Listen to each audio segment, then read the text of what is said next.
Good morning and welcome to Sky News Breakfast live from Wembley on what could be a historic day for English football. The Lionesses have a date with destiny this afternoon as they take on 8-time winners Germany in the Euro 2022 final.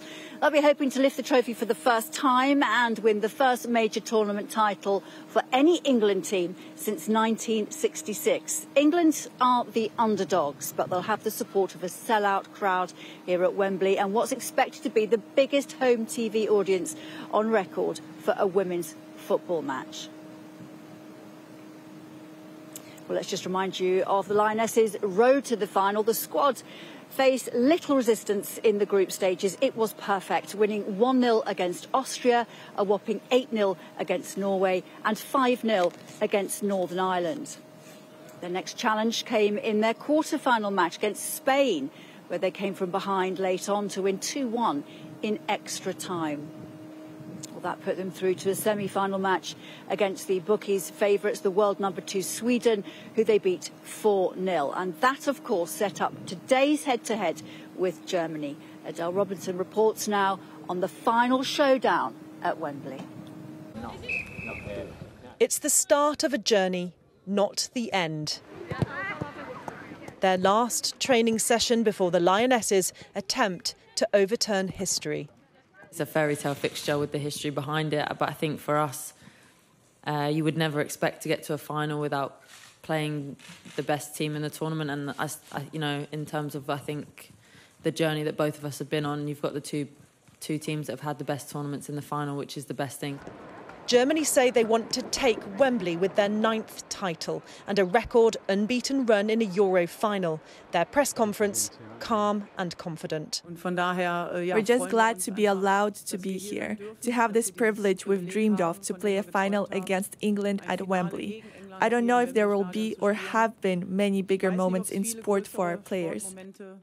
Well, when you reach the final, then you're one of the best teams in the tournament. I think we have a very good team too, and we don't fear anyone. Meanwhile, a re-versioned football anthem.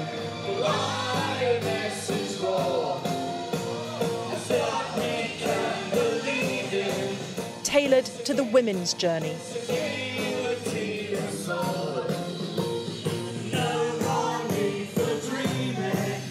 A sign in itself of watershed moments already past. What have we got that they haven't, do you think? The home crowd. The home crowd. I think if you speak to the Germans, what they would want is to have a crowd like we've got.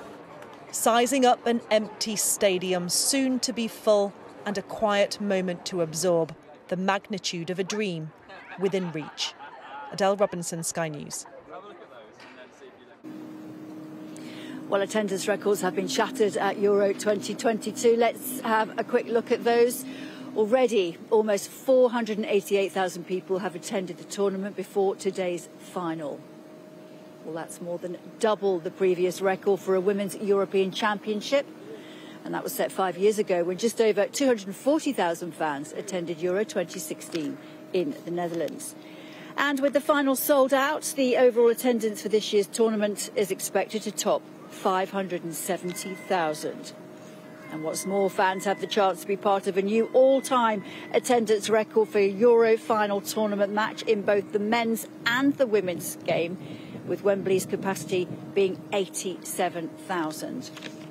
Well, the current record was set at the men's final in 1964 between Spain and the Soviet Union, which was played in front of around 79,000 spectators. It is going to be the romantic final today, and let's hope there is football on the pitch to match all the expectation. Vanessa, back to you. Jackie, thank you. Well, in other news, has emerged that Prince of Wales's charitable fund accepted a donation reported to be £1 million from the family members of Osama bin Laden back in 2013. News of the 7-figure donation was first reported in the Sunday Times. But Clarence House has denied that Prince Charles was personally involved. Well, joining me now is our correspondent Sadia Chowdhury. And Sadia, Clarence House denying that Prince Charles was personally involved, but ultimately questions and eyebrows will be raised about judgment and whether his charity should be associating with bin Laden's family members.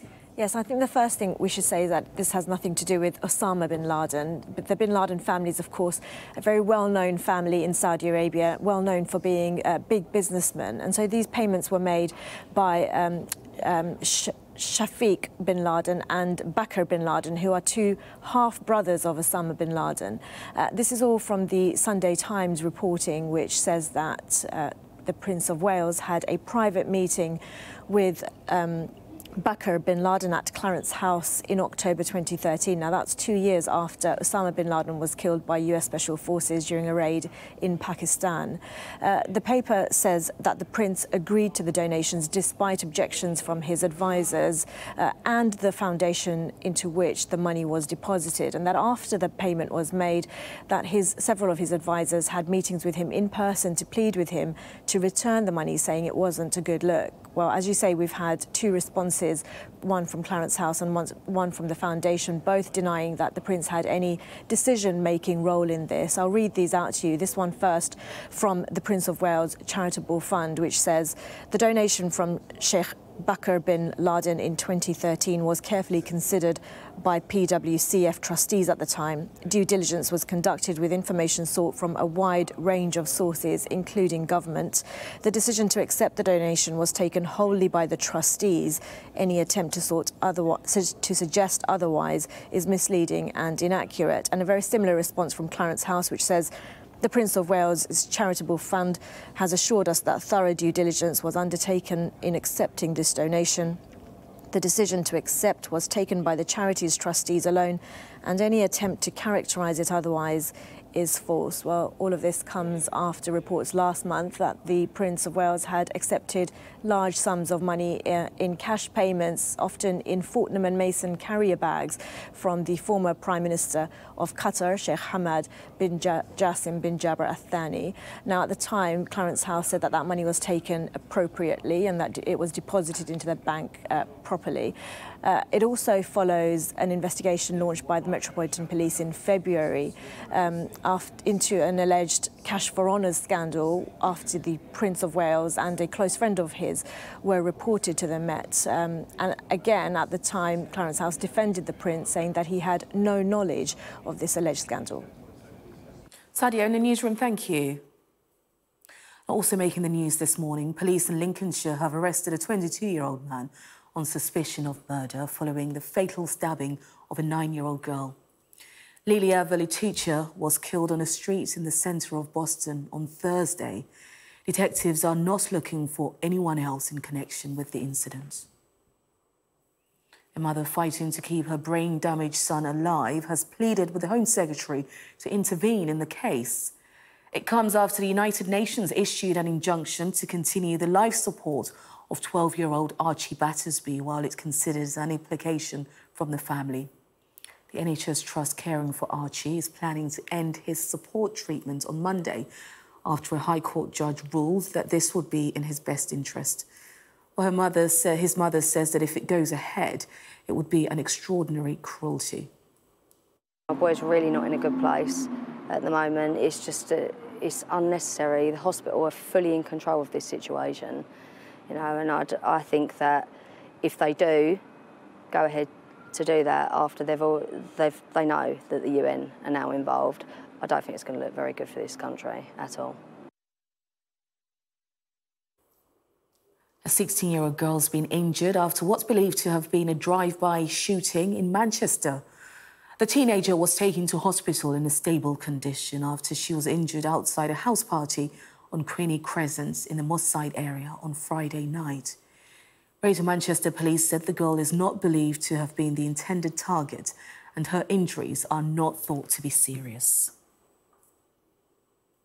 To the US now, where residents in Kentucky have started returning home to assess the damage done by flash floods this week. At least 25 people, including children, were killed in what officials have described as an ongoing natural disaster. The governor of Kentucky said the search and rescue operations are still ongoing. and warned that it could take weeks to find all the victims. Mark Stone reports. For 27 years, this has been Eunice Howard's home, a house she built with her late husband, now ripped apart. A moment here of community support that is replicated across this valley and beyond. Within 10 to 12 minutes, I heard a noise and I raised the window and I seen the water and I knew I had to get out of there. It was in the house and my building started coming out. I said, well, my house will be okay. By the time my house come out, it took about 5 minutes for that to happen, 5 to 6 minutes, and it was gone from the time I got out of the house. Eunice's granddaughter wanted to show us the power of the water. So it's moved like 200-300 metres. Because the house didn't used to be where it now sits. So these are the foundations? Yeah. My God. From above, it's clear. The foundations below, and several hundred metres downstream, what's left of the Howard family home. It is one of so many destroyed by rains and floods that everyone here says they have never seen before. The state governor has been absorbing it all from the air. This is remote Kentucky, hard to reach, hard to help so many who have lost everything. The number known not to have made it continues to rise, and devastating stories. 4 children from the same family pulled from their parents' arms as they sought safety on the roof of a home which collapsed underneath them. Down the valley beyond Eunice's house, people salvaging what they can. They will all need to start all over again. But this is still a rescue operation. As a major disaster, federal funding has been provided and personnel too. This is still an emergency situation. We are in search and rescue mode. But again, that count is going to continue to go up, and we don't lose this many people in flooding. It's just a real tough one. It is a sentiment you hear over and over now with so much extreme weather. This isn't normal. Mark Stone, Sky News in Hazard, Kentucky. And Mark has the latest for us from Kentucky.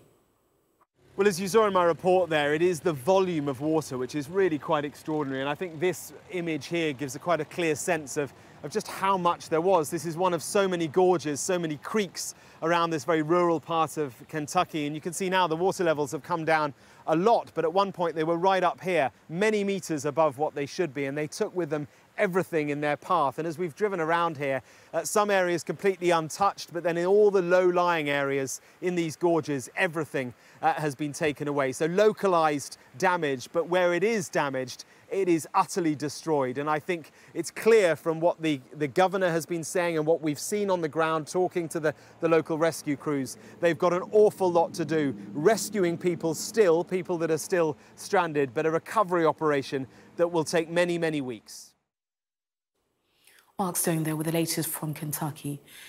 Well, here has been a crunch weekend in the race for number 10. The first ballot papers are expected to be delivered this week, with Conservative Party members deciding between former Chancellor Rishi Sunak and the Foreign Secretary Liz Truss. Well, both candidates have revealed their latest policy plans. Now, Ms Truss's campaign, meanwhile, has been buoyed by the endorsements of more party heavyweights. Sky's political correspondent Rob Powell has the latest from Westminster. Brandon Lewis is the latest senior backer for Liz Truss. Of course, the Defence Secretary Ben Wallace backed Ms Truss on Friday. And then yesterday we had Tom Tugendhat, who was running himself for the top job. But in doing so, the former Northern Ireland Secretary has taken a swipe at Rishi Sunak. He said that the former Chancellor put up resistance to a piece of legislation that Liz Truss was pushing through around Northern Ireland and Brexit, and said that Rishi Sunak was more concerned with pleasing the EU. Now, the Rishi Sunak campaign has said that's not true and that he supported the bill the whole way through. It's not the only argument, though. Nadine Dorries, the Culture Secretary, has written a pretty extraordinary piece in the Sunday papers as well, accusing Rishi Sunak of being disingenuous about his past and his upbringing, of being an assassin of Boris Johnson and of lacking empathy. Now, MPs supporting Rishi Sunak have called on Liz Truss to disown the piece and have said Nadine Dorries is being disturbing and divisive in what she's saying. In terms of where the campaign's at, Liz Truss is out today talking about education. Rishi Sunak will be talking about rejuvenating high streets. He's also got an eye-catching pledge in the Sunday Telegraph, though, where he says he'd look at potentially charging people if they miss appointments influence on the NHS to help clear some of the COVID backlogs. I think looking at where they both stand, it does look like Liz Truss is widening her lead over Rishi Sunak. But what the Sunak camp say is that he's focusing on talking to actual Tory members. He's been on a whistle-stop tour of some safe Conservative seats this weekend, trying to hoover up votes in those areas where there are really rich pickings for votes. With ballots, though, dropping on Tory doorsteps from tomorrow and voting taking place in the coming weeks or so, he doesn't have that much time to try and change minds and to try and catch up on where Liz Truss is in this contest. Welcome back to Wembley, where later on the Lionesses have a date with destiny. Well, not really destiny, just Germany in the Euro 2022 final. What kind of final can we expect? Well, we're thinking it might be a very, very tight one. Two very mean defences who've conceded just one goal each so far. But let's get more on what we can expect later on today and how England can get round Germany. Let's talk to Carrie Dunn. She's a freelance sports writer. She's been writing about the Euros for all sorts of people. And Carrie, welcome along to the show. It's the romantic final, isn't it? It's the final that really we all wanted to see. And even the Germans said it's the final that they wanted to play before the whole thing even started. Do we think it's going to live up to expectation? I really hope so. I don't see why it wouldn't. I mean, both England and Germany have had a fantastic tournament. Obviously, having the big occasion at Wembley as well adds some extra spice. I think it's going to be a great day.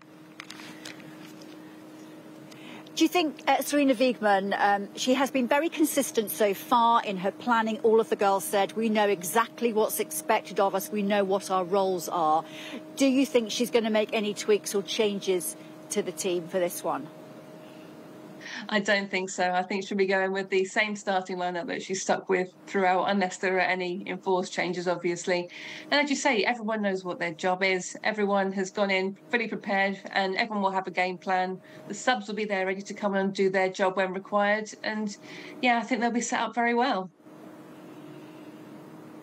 Yeah, but Alessia Russo must be thinking, what do I have to do to start a match? I mean, her time will come. She's so very young. But, I mean, what an incredible impact player England have to bring on after, I don't know, Ellen White's done all the hard work, if you like. Yeah, I know what you mean. But then think back to 2015. Fran Kirby was in the Alessia Russo role. She was being used as an impact sub. So, as you say, Alessia Russo's time will come. And, yeah, what a fantastic weapon to have there on the bench if needed. Yeah, their strength in depth is really fantastic this time, isn't it? And let's talk about the two girls who are vying for the Golden Boot. So on England's side, you've got Beth Mead, who's on 6 goals. And for Germany, you've got Alexandra Popp. Let's compare and contrast those two. First of all, Beth Mead. She has been prolific. And when you're on a roll like that, do you think your confidence is so high, it doesn't matter it's the final? She's just going to continue the way she's done so far? Absolutely, and obviously she started so well with the hat trick, and she's obviously not a central striker. She's playing out wide, and so that it's not necessarily her primary job to score the goals all the time. But yeah, her confidence is high. She knows where the goal is, and I think that actually be a really interesting kind of subplot this afternoon. Her and Alexandra Popp together on the same pitch, going for that Golden Boot. How do they stop Popp? Because in the air, she has been incredible. 4 of her goals coming from headers. I mean, she is lethal at leaping. How do you stop that? Or is it actually quite good that you know what's coming? Well, I guess there's that. You know what to expect from her to an extent. But that I suspect that'll be Millie Bright's job this afternoon. Millie Bright's also had a great tournament, so that'll be one of her toughest tasks yet, I think. Yeah, can you just highlight how good Millie Bright's been? Because in talking about Alessia Russo and talking about Beth Mead's goals, sometimes everybody else gets a little bit overlooked. But Millie Bright's been one of the players of this tournament, hasn't she? She's been colossal. Yeah, playing centre-half isn't necessarily the most glamorous thing, I suppose. It's the goal scorers who get the headlines, but she's been absolutely immense, completely solid, calm, composed, marshalling that defence back line along with Leah Williamson, who's obviously captaining the side for the first time in a major tournament. And yeah, that's one of the reasons that the defence has been so stingy this tournament. Well, the feeling comes from the top, doesn't it? Serena Wiegmann's brought, we understand, a lot of joy to the girls in this team, playing football and concentrating on the football and reminding them that's why they play football. It's because they love it, not because they want to keep fit or win lots of money. So she has set the tone. But do you get the feeling that these girls come into this final not thinking, oh, wouldn't it be lovely if we could win? They come into it thinking, we are going to win. There's no imposter syndrome going on here with this team. They are full of confidence. They're absolutely full of confidence. And I thought Leah Williamson's press conference yesterday was fascinating on that. I mean, they come in fully prepared. They know that they're ready to take on one of the best teams in the world in Germany, and on such an auspicious occasion. I mean, playing at Wembley in front of packed stands isn't something that the Lionesses get to do very often, because it's so rare. They get to travel around the country, of course, and see fans, but playing at Wembley, a packed out Wembley, is going to be a very new experience. So it's going to be incredible. They come in knowing that they have proved themselves as one of the best teams in the world, and now they get to play another team on their level for that first major piece of silverware. Now, in other news, Russia today celebrates Navy Day, with Vladimir Putin attending a naval parade in St. Petersburg, where he's expected to deliver a speech. Well, I'm now joined by our correspondent Diana Magnay, who's in St. Petersburg for us. And Diana, do we have a sense of what he's likely to say?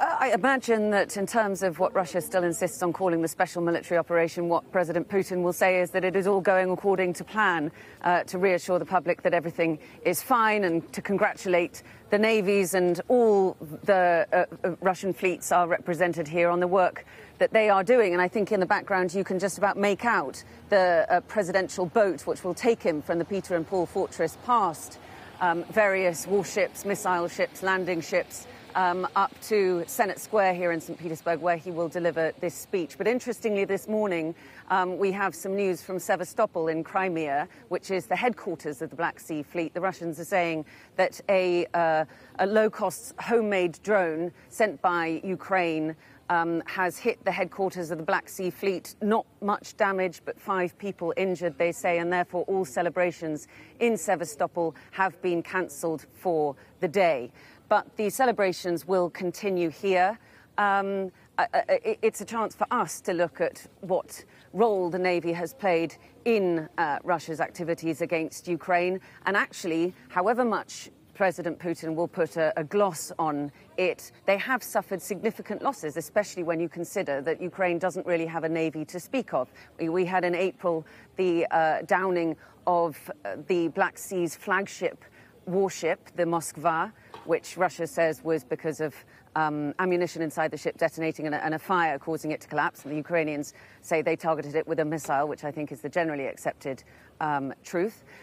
You also had another ship that's been taken down and various smaller patrol boats. But what the Black Sea has been very effective in doing, of course, is in blockading Ukraine economically. All of the Ukrainian ports, all of the grain that, despite that deal struck in Istanbul a little over a week ago, is still in those Ukrainian ports and still has not been able to move, because I think the question of actually whether Russia has acted in good faith in relation to this deal is still on everybody's mind. So they haven't got a single ship out of those ports yet. And of course, Russia has leverage. It wants to make sure that it continues an economic stranglehold on Ukraine so that it can't, act against Russia in the way that it wants to. So it's not really on Russia's it's not really an incentive for Russia to make this deal work, because right now that blockade works for them. Diana, thank you very much. That's Diana there in St. Petersburg. Well, let's stay with the war in Ukraine now, and efforts to release grain from the country's ports. Well, I'm now joined by Professor Chris Elliott, who chairs the Institute for Global Food Security at Queen's University, Belfast. And as we were just hearing there from Diana, Putin expected to speak later today at Navy Day. Do you have any sense at all of what he's likely to say, perhaps maybe touch on the grain issue? Yes, good morning, Vanessa. I mean, it's a hugely important day, a couple of days in terms of trying to get all of that cereal stored in the Black Sea ports released. It's reported there's 15, 16 ships already full of wheat ready to go. And hopefully the first consignment will leave today. But of course, there's been so many twists over the last 10 days in terms of the signing of the agreement, then the bombing of Odessa. Nobody's really quite sure what the overall strategy of the Russians is. Yeah, let's talk about those twists and turns, because, of course, talks are moving in the right direction. But we have been here before, Russia launching that attack on Odessa, as you just touched on, which obviously then changed the game. So what does this then mean for the latest effort in practice, particularly when it comes to the safety aspect? Yeah, I mean, we have to think about the safety of all of those sailors on those ships. The ships have to navigate through very heavily mined waters. They have to pass the Russian Navy, which is guns trained on it at the moment.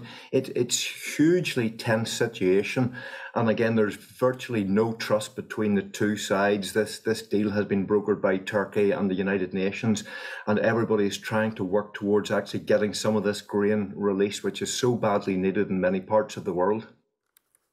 And also then the attack has no doubt thrown Moscow's commitment into question, as we were just saying, raising concerns and about the safety of those shipping crews, as we were just discussing. And indeed, navigating those waters will be difficult because it has been strewn with explosive mines. Yes, the Black Sea ports have been mined by the Ukrainians themselves, and the reason for that was to stop invasion from the Russian Navy itself. Now, we expect that the Ukrainians have very good maps of where those mines are, but still you can imagine the tension on the ship's captain who have to navigate their way through these very, very dangerous waters. Do you think that this has come too little too late? Of course, Ukraine's President Volodymyr Zelensky is saying that the first ship has been loaded, but has it come too little too late for those countries who rely heavily on grain from Ukraine? Oh, I mean, absolutely not. The United Nations have estimated there is 50 million people more now go to bed hungry every night because of the war in Ukraine. But that 20 million plus tons of cereal is so badly needed. If it's not released, that 50 million could go to 500 million. That's the scale of the disaster we're facing right at the moment. And also the latest development that's coming, of course, Russia then away from the grain, inviting the UN to, and also the Red Cross to probe the deaths of dozens of Ukrainian prisoners killed on in the Donetsk prison, the attack that took place there. What do you make of that? How is Russia trying to position itself by inviting the UN and the Red Cross to carry out this probe? Yes, I mean, it's another escalation in the war between Russia and Ukraine, this horrendous incident of prisoners of war being killed by a missile. And as always, where does the truth lie? Who fired the missiles and so forth? I mean, the interesting point is both Ukrainians and Russians have asked, for independent verification of what's going on. So, I mean, we can only sit back and just hope that all of these tensions that are going on in the war will not impact the release of this so badly needed food for many parts of the world. Professor Chris Elliott, he chairs the Institute for Global Food Security at Queen's University, Belfast. Grateful for your time. Thank you. Thank you. Now for a check on the weather. Warm memories wherever you go.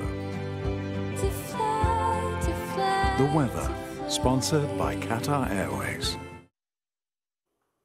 Weather conditions will be mixed over the next few days, but it will become very warm in the south with potential for some tropical nights. However, later in the week, high pressure will return, bringing dry, settled conditions, which will stick around for some time. This morning, it's mild, muggy and dull across much of England and Wales, with outbreaks of rain. In Scotland and western parts of Ireland will be largely dry with sunny skies. The weather, sponsored by Qatar Airways. Well, across the country, people have had their own way of showing support for their Lionesses, and that included this household.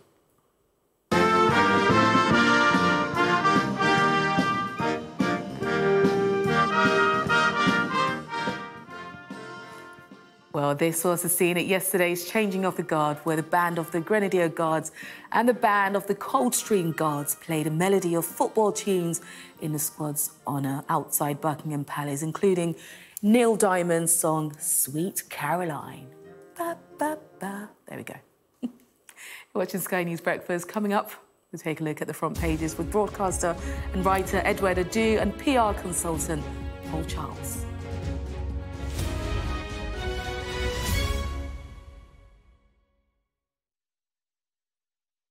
Climate change is with us and it's becoming critical. But the fight back is on. Coal is under fire, whereas wind power is booming.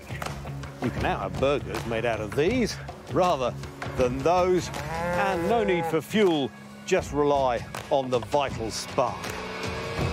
I'm Tom Heap and I'm joining Sky News for special weekend editions of The Climate Show, where we'll meet the people hit by the crisis and also those delivering crafty solutions. In the end, the question is, can we reach a world that isn't based on burning stuff? Find out on The Climate Show on Sky News. Welcome back. Well, with us this morning to review the papers are the broadcaster and writer Edward Adu and the PR consultant Paul Charles. Well, here you both, though. It's great to have both of you here with us this morning. There's a lot to pick through, actually. Good morning to you both. Let me just start off with you and go through to the Telegraph there, Paul. There's a lot in the papers about Rishi Sunak, and this one's very interesting. So the headline there, Sunak resisted efforts to override the protocol. What's that all about? Yes, don't think this story is going to go away. We've got another 5 weeks of this before, of course, the election on the 5th of September comes to an end and we find out who the new leader of the Conservative Party and new Prime Minister is going to be. But all of the papers, and including the Telegraph, really do start laying into both candidates and looking in more detail at what is making them tick. And this is one that I picked out actually from the Telegraph this morning. It's commentary by Lord Forsyth, Michael Forsyth, you may remember, who was the former Scottish Secretary. And this is another blue on blue attack. They simply won't stop. He says, writing in the Telegraph, that I'm not sure the former Chancellor gets it, that Conservatives believe in sound money and lower, simpler taxes. It's his, Rishi Sunak's, lack of empathy, foresight and vision that worries me. And this won't go down well in the Sunak camp, because this is another major political, Conservative former leader, former cabinet minister, who is saying that actually he's not up to the job.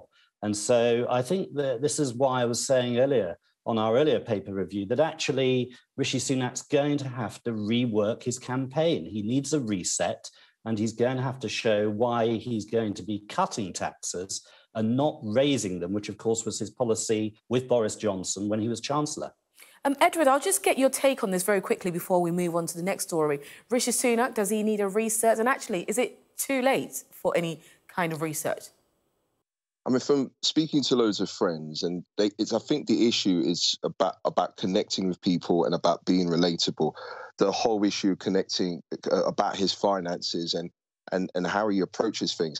That's, I think, the main concerns about people going forward. If he becomes PM, is he able to relate and to connect? And we're going to discuss this in a minute with the next story, which is about an issue in his constituency. And I think it boils down to the issue of knowing what people are going through, how they're able to, if he becomes PM, if he's going to be able to help people, because I think fundamentally that's crucial. And if that can't be done, or there's not a significant plan in place in order to address that, then that could be a problem.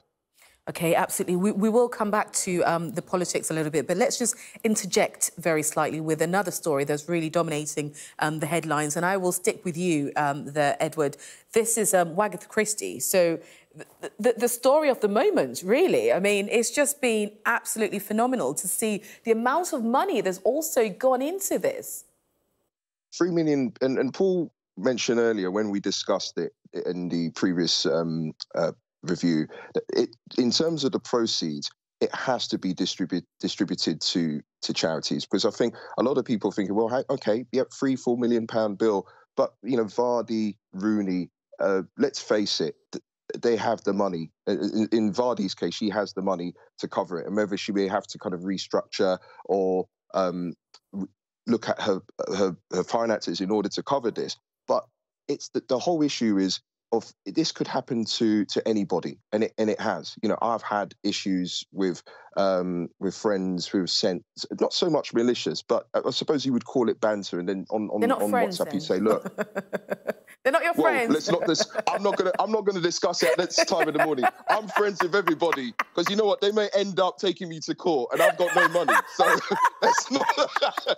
I'm not in the same case, in the same predicament as Vardy. But on a serious note, it's about respect, I suppose, to common values, societal values. Where if you are friends with somebody, and if they send you stuff, you're not necessarily going to forward it on to the press or whatever. So I think it's down to this whole issue of we're living in a time where everyone is more sort of nosy, intrusive. They want to find out what's happening in their lives. And I mean, clearly for this case to get to where it is, I think there may be not just the Vardy and Colleen case, there may be others which may come to light and people say, well, look, we didn't want to talk about this or to address it, but we've had to because it's infringed on our privacy and on our lives. And if that happens, that's sad. I mean, if that's the case, then where are we in society in terms of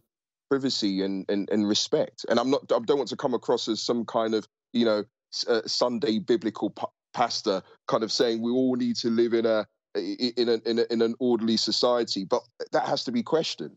Absolutely. And Paul, we're not looking for a friend in this next story. We're just looking for the next Prime Minister, the next leader of the party. We spoke about Rishi Sunak briefly earlier, but let's just talk about Liz Truss, because her campaign seems to be getting a bit of a boost, isn't it?